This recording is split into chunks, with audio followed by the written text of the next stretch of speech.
विधायक देवेंद्र यादव के संबंध में दूसरा नोटिस जारी हुआ है और आज यानी कि 11 जुलाई को बलौदाबाजार पुलिस इंतजार करती रही विधायक देवेंद्र यादव का। विधायक जी अब आएंगे, अब आएंगे, अब आएंगे। विधायक जी दोपहर से शाम तक नहीं पहुंचे, पुलिस वाले इंतजार करते रहे और आज 11 जुलाई को नहीं पहुंचे हैं। तो आप ऐसे में खबर है कि भारतीय जनता पार्टी की सरकार, सत्ता में बैठे हुए लोग इसको किसी भी तरह से जो जांच को बाधित करने का प्रयास कर रहे हैं, ये बिल्कुल गलत है। और हम लोग इसलिए उच्च न्यायालय से हमने फोड़ करने के बाद भाई साहब जो है बकायदा पहुंच गए थे डिलीवरी बॉय काम करने के लिए, यानी कि जोमेटो में काम करने के लिए। और बलौदाबाजार पुलिस ने तमाम सीसीटीवी फुटेज खंगालने के बाद, वीडियो खंगालने के बाद ये कार्रवाई की है। प्रेस रिलीज जारी की गई है आरक्षक, सस्पेंडेड आरक्षक सहदेव यादव के संबंध में। आपको मालूम होगा सहदेव यादव कौन है, इसका डायरेक्ट लिंक दुबई से है। नमस्कार, जय जवाहर, जय छत्तीसगढ़। मैं यशवंत साहू और आप देखना शुरू कर चुके हैं भिलाई टाइम्स। और 3 बड़े अपडेट है, तीनों बड़े अपडेट पर आपको डिटेल में आज बताएंगे कि आज 3 जरूरी और बड़े अपडेट क्या हैं जो आपको जानना जरूरी है। पहला बड़ा अपडेट महादेव बुक को लेकर है। ये मैं स्क्रीन आपको इसलिए दिखा रहा हूं क्योंकि आज ये व्हाइट बोर्ड पे थोड़ा आपको समझा के बताऊंगा महादेव बुक मामले में आज क्या हुआ है। तो आज महादेव बुक मामले में ईओडब्ल्यू की ओर से जो है प्रेस रिलीज जारी की गई है आरक्षक, सस्पेंडेड आरक्षक सहदेव यादव के संबंध में। आपको मालूम होगा सहदेव यादव कौन है, इसका डायरेक्ट लिंक दुबई से है। और दुबई में कौन बैठा है, जो महादेव बुक के जो आका है वो वहां बैठे हुए हैं। सौरभ चंद्राकर, रवि उप्पल, शुभम सोनी, ऐसे कई लोग हैं। ये 3 लोग तो फ्रंट में हैं।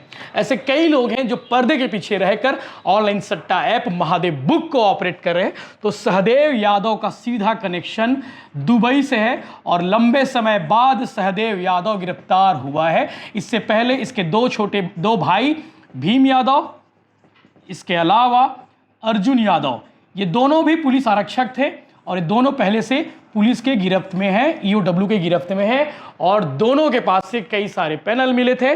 तो आज सहदेव यादव के संबंध में ईओडब्ल्यू ने क्या प्रेस रिलीज जारी की है, ये डिटेल में आपको बताऊंगा। और दूसरा बड़ा अपडेट है विधायक देवेंद्र यादव के संबंध में। आपको मालूम होगा विधायक देवेंद्र यादव को बुलावा है बलौदाबाजार पुलिस का।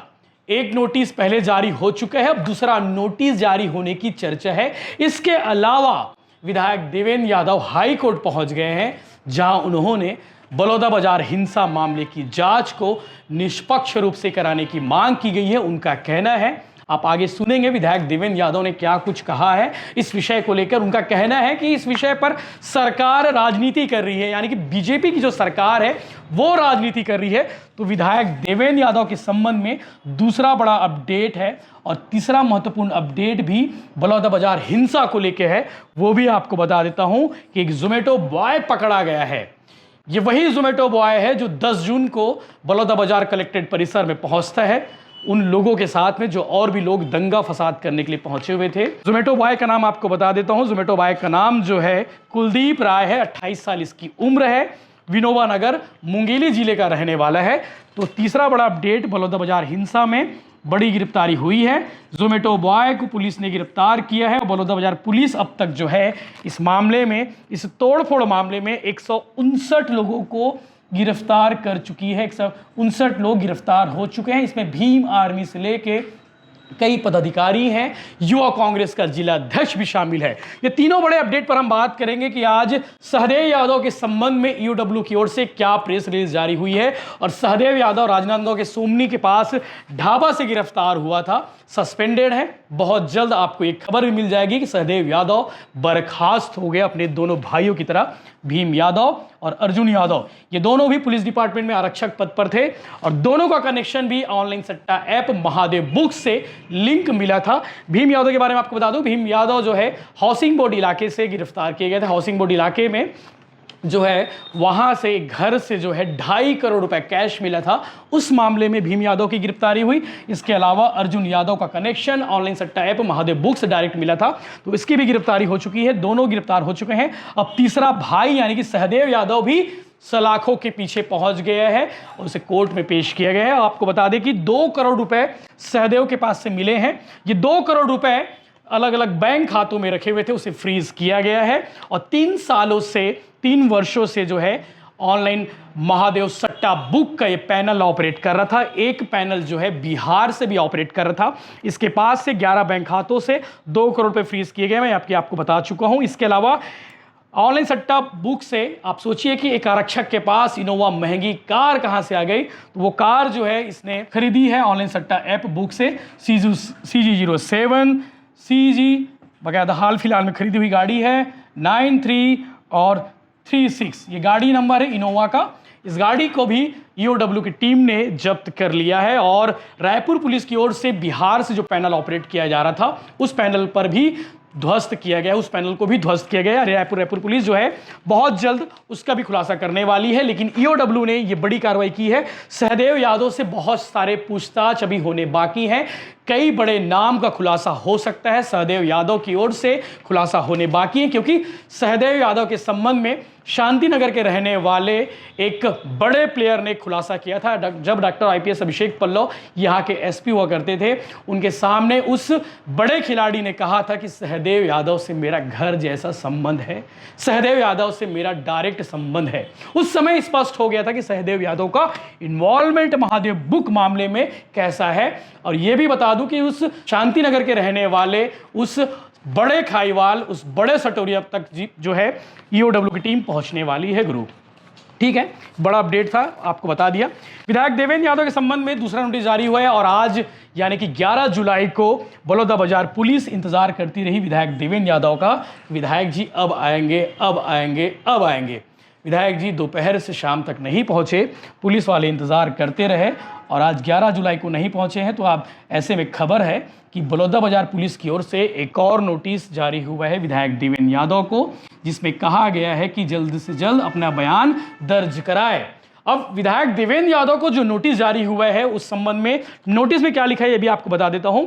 10 जून को बलौदाबाजार के दशहरा मैदान में आपके द्वारा दिए गए भाषणों में आपको जानकारी है, जिसके परिणाम स्वरूप बलौदाबाजार में आपराधिक घटनाक्रम घटित हुआ।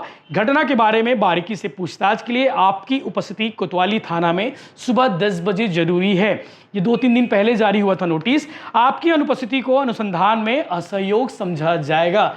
एक नोटिस जारी हुआ था, उसमें बात का जिक्र था, दूसरे नोटिस में भी इन्हीं बातों का जिक्र है। अब देखने वाली बात यह होगी क्या विधायक देवेंद्र यादव दूसरे नोटिस जारी होने के बाद भी नहीं पहुंचते हैं या फिर पहुंचते हैं। हालांकि विधायक देवेंद्र यादव बलौदाबाजार की जगह पहुंच गए बिलासपुर हाईकोर्ट, जहां उन्होंने याचिका दायर करते हुए कहा है कि इस मामले की जांच यानी कि बलौदाबाजार हिंसा मामले की जांच निष्पक्ष रूप से की जाए, जो अब तक नहीं हो रही है। वो आप आगे सुनिएगा विधायक देवेंद्र यादव इस विषय पर क्या कुछ पत्रकारों से बातचीत करते हुए कह रहे हैं। और तीसरा बड़ा अपडेट आपको मैंने बताया था कि जोमेटो बॉय जो है बलौदाबाजार हिंसा में पत्थरबाजी करते हुए नजर आ रहा है। आप स्क्रीन पर वो चीजें देख पा रहे होंगे।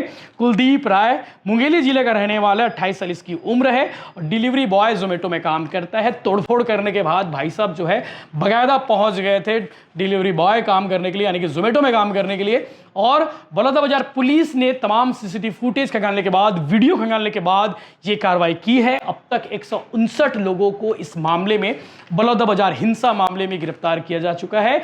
आपको मालूम होगा कि 12 करोड़ रुपए से ज्यादा का नुकसान उस कलेक्ट्रेट बिल्डिंग में आगजनी की घटना के दौरान हुआ था। आपको मालूम होगा कि SP साहब का जो दफ्तर था, उस दफ्तर में भी आगजनी की घटना को अंजाम देने वाले, दंगा फसाद करने वाले उपद्रवी पहुंच चुके थे।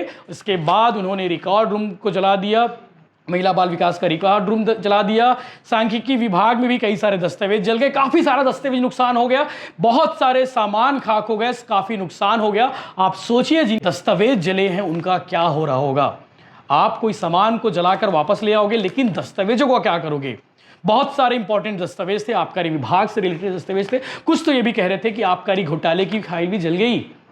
लेकिन पुलिस मामले की जांच कर रही है, प्रशासन भी मामले की जांच कर रही है और SIT भी अपनी जांच तेज कर दी है। आपको मालूम होगा कि इस मामले में राज्य सरकार की ओर से एक SIT का गठन किया गया है, जो बहुत तेजी से जांच कर रही है और एक-एक फुटेज, एक-एक समाचार पत्रों में छपे तस्वीरों को देख रही है पुलिस की टीम। और उन तमाम जो है आपको मालूम होगा वीडियो फुटेज के आधार पर कार्रवाई हो रही है। 159 लोगों के खिलाफ कार्रवाई हो चुकी है। कई लोग अभी भी फरारी काट रहे हैं। देखने वाली बात यह है कि उनके खिलाफ आगे समय में गिरफ्तारी होगी। आईपीएस विजय अग्रवाल जो बलौदाबाजार जिले के एसपी हैं, उन्होंने साफ कहा है इस मामले में बड़ी कार्रवाई होनी बाकी है। देखने वाली बात यह है कि कार्रवाई कब तक होती है और निष्पक्ष रूप से कार्रवाई की जा रही है, ऐसा उनका कहना है। लेकिन बीजेपी और कांग्रेस बलौदाबाजार हिंसा को लेकर लगातार सियासत कर रही है। कांग्रेस वालों का कहना है कि भैया भाजपा सरकार में है, सरकार के रहते हुए यानी कि सरकार को पता क्यों नहीं चला कि इतना बड़ा दंगा फसाद होने वाला है, उनका इंटेलिजेंस कहां था, उनकी आईबी कहां थी, उनका एलआईबी कहां था। यही सवाल विधायक देवेंद्र यादव ने भी उठाया है। इसके अलावा बीजेपी का कहना है कि इस पूरे मामले में कांग्रेस षड्यंत्र की भूमिका में है, कांग्रेस के विधायक षड्यंत्र की भूमिका में है।